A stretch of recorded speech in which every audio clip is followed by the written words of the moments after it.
Hello everyone, this is Julian from Kanen Coffee, and today we have a Marzocco GS3 with us in the shop.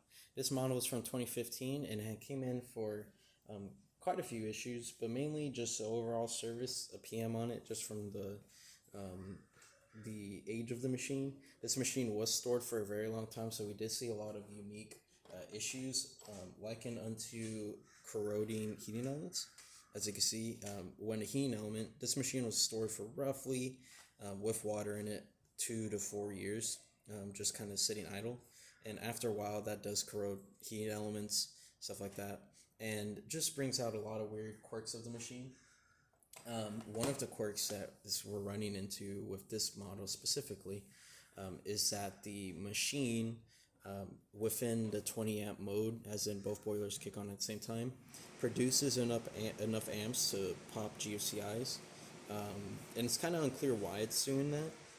Talked with Marzocco about it quite a bit, and it's really hard to pin something like that down. And so the solution was to either upgrade the outlet on the wall and or run it on 15 amps. So that's what we're doing right here. We're running the machine on 15 amps, which does turn around. The turnaround time is quite a lot. Luckily, Marzocco machines, you can have it wake up at a specific time, go to bed at a specific time.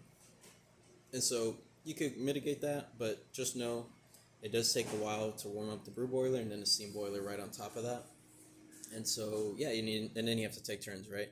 So if you use the steam on, you have to wait for it to rebuild back up. And so, yeah, we're going to quickly test this machine. We also found that some of the friction or some of the connections on the machine, like the temperature probe, were rusted on and also just like highly stuck to the boiler, so we had to remove those because we were descaling the steam boiler, so we had to open the boiler up to allow air inside to drain it out. And yeah, so we had to remove that, extract it, and also buy a new probe to replace it, just because of how much damage that caused to the threads of the temperature probe.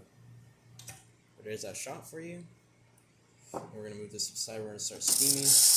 Really good steam on. We did deep clean the steam on. There's a little bit of a cloggage on one of the 4 holes, but that's now fixed. And then of course hot water on this right side. And that's about it for this repair. If you like this video or any of our other repairs on our channel, leave a like, subscribe, and hit the bell. Thanks for watching.